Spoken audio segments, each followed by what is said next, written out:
The 2000s gave Hollywood more money, better technology, and a rating system that had learned its lesson, which meant filmmakers who wanted to make something genuinely unhinged had to get creative about how they snuck it past everyone. These are the comedies that didn't explain the joke, didn't apologize for the premise, and in several cases didn't survive the opening weekend. Robert Downey Jr. was considered uninsurable in 2004, and the only reason Kiss Kiss Bang Bang got made with him in the lead is that producer Joel Silver agreed to withhold a large portion of his salary until production wrapped, turning every day on set into a performance review with real financial stakes. Harry Lockhart is a petty thief who stumbles into a movie audition while fleeing the police and gets sent to Los Angeles to shadow a cynical private detective named Gabe Harry, and the film uses Harry's complete inability to be convincing at anything as the engine of its comedy. Director Shane Black was using this $15 million production to prove he could direct, which meant Downey was simultaneously saving his own career and being the instrument of someone else's comeback bid. Val Kilmer arrived with a reputation for destroying sets and immediately began improvising all over Black's dialogue, and the two men only stopped fighting long enough for Kilmer and Downey to bond over their shared status as Hollywood outcasts. The film grossed $4 million in the United States, became a massive hit on DVD, and caught the eye of Jon Favreau, which is how an uninsurable actor in a $15 million flop became the foundation of the highest grossing franchise in cinema history. By the third month of Stuck on You, Matt Damon had stopped being Matt and was just half of an eight-legged creature strapped to Greg Kinnear for 14 hours a day in what he described as a very claustrophobic, panicky feeling, as his sense of individual self disappeared. Bob and Walt Tenner are conjoined twins who move to Los Angeles so Walt can pursue acting while the introverted Bob is dragged along, and the Farrelly brothers use the physical constraint to explore the suffocation of never being alone, which is a surprisingly honest subject for a film whose marketing centered on shared bathroom logistics. The role of Walt's love interest was originally a crude physical joke requiring prosthetic breasts, and when Eva Mendes arrived, the Farrelly scrapped the concept, rewrote the character into a real person, and told Mendes she had great breasts exactly as she was. One of the stranger compliments in Hollywood history to result in an actual career pivot. The film grossed $65 million against a $55 million budget. And the production's most enduring legacy is that Damon was so exhausted by the harness schedule he resisted going out one night in Miami, was dragged to a bar by the crew anyway, and met the woman he has been married to for over 20 years.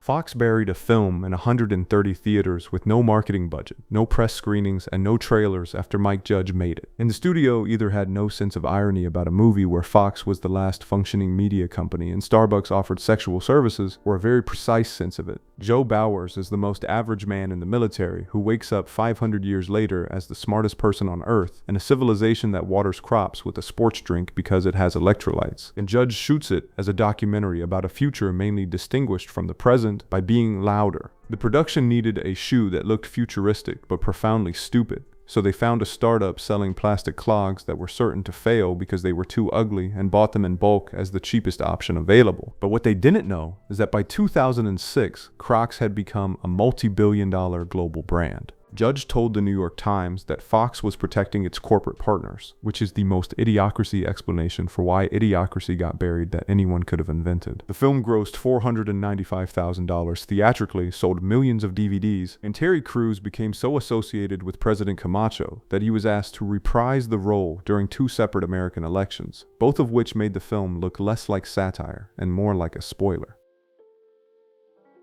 Michelle Trachtenberg was the only actual teenager on the set of EuroTrip, legally a minor at 17 while her co-stars were in their mid-20s, shadowed by a tutor on a production set in absinthe bars and sex clubs, with directors scheduling the raunchier group reactions only after she had been sent back to her hotel. Scott Thomas discovers his German pen pal is a woman and drags 3 friends across Europe to find her. And the film's funniest sequence is Bratislava playing extreme economic disparity with the casual logic of a dream so that ordering a drink feels like an international incident. The marketing used a topless shot of Trachtenberg in almost every trailer. The theatrical release edited the scene to show only her back, and the unrated version appeared exclusively on DVD, a bait and switch using her Nickelodeon good girl image to sell a scene the studio never intended to include in the theatrical cut.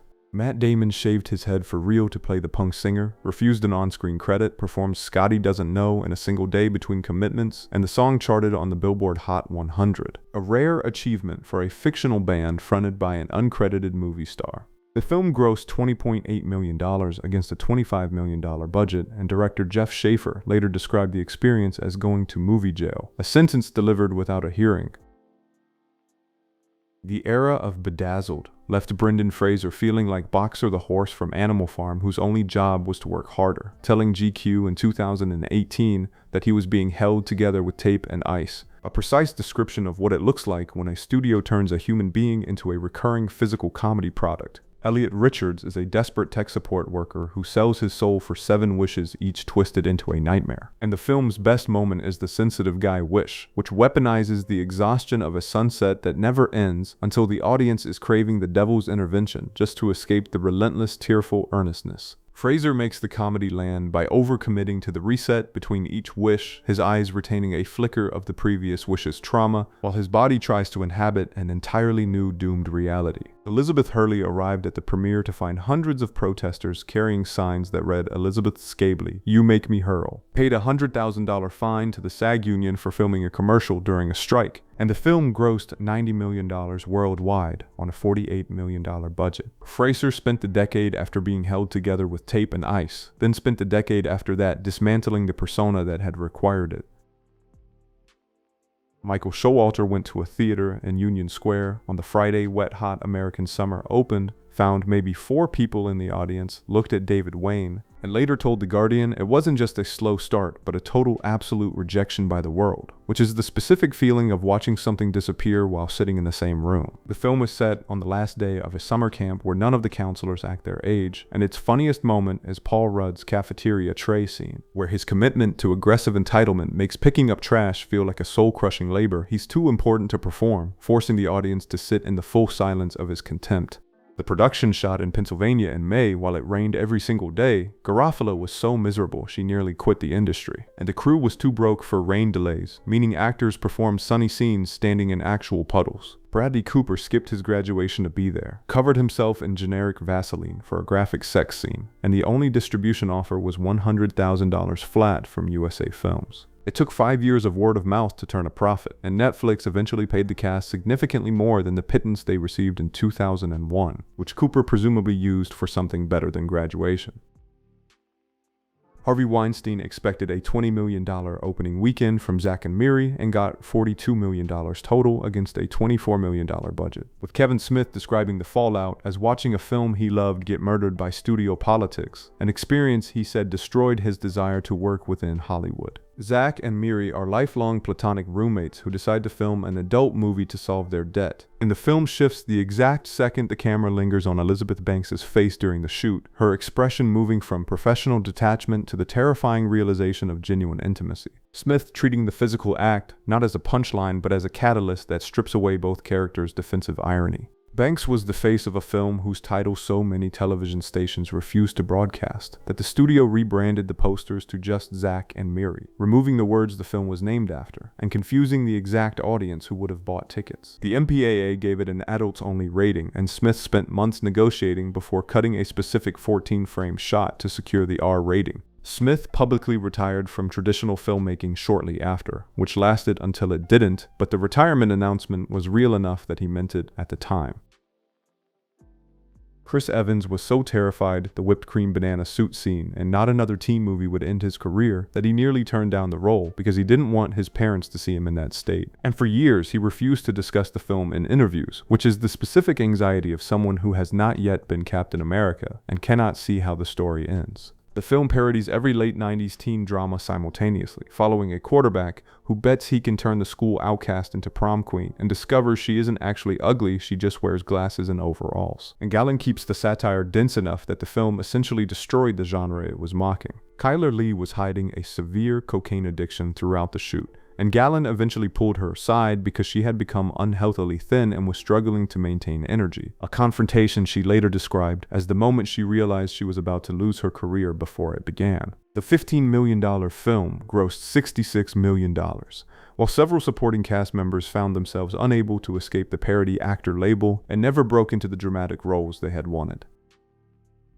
Elisha Cuthbert spent weeks in high-stakes meetings with Fox executives fighting to keep a no-nudity clause in The Girl Next Door, a film about an adult film actress, with the studio arguing audiences would reject an R-rated comedy where the lead wouldn't go there, and Cuthbert holding that the film's heart was a romantic comedy rather than an exploitation vehicle. Matthew Kidman is a straight-A overachiever whose world collapses when his neighbor turns out to be a famous adult film actress. And the film captures that world not as fantasy, but as corporate blandness, a brightly lit trade show that feels more like a dental convention than a den of sin. The limo scene, widely cited as the film's most charged moment, was filmed with Cuthbert and Emile Hirsch, never in the vehicle simultaneously. The back cut off to fit cameras, each actor performing to empty air or a stand-in's shoulder, with the chemistry assembled entirely in editing. The film grossed $30 million against a $25 million budget. The marketing turned Cuthbert into a global household name and a fixture on Hot 100 lists, and the industry's response was to cast her in Captivity, a horror film so reviled that its billboards were pulled down after public complaints.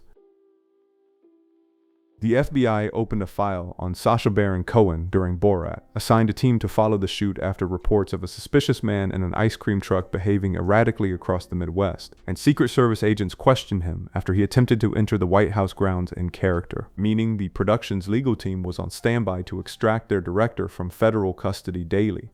Borat Sagdiyev is a Kazakh journalist dispatched to document America who becomes fixated on marrying Pamela Anderson. And Cohen shoots it as a real documentary, using Borat's performed ignorance to bait actual Americans into expressing views they would never share with a camera they knew was rolling. Anderson was in on the kidnapping sequence at the climax, but her husband Kid Rock was not, and his reaction at a private screening reportedly contributed to Anderson filing for divorce weeks after release, making it one of the few films to have ended a celebrity marriage as a production side effect. Kazakhstan spent $30 million on an international PR campaign to counter the film's portrayal, threatened to sue Cohen for defaming the national dignity, then watched tourism increase tenfold before the foreign minister publicly thanked him. The lawsuits from Americans who claimed they were deceived cost the studio millions. Most were dismissed because every subject had signed a release form, which says more about the situation than anything Borat did on camera.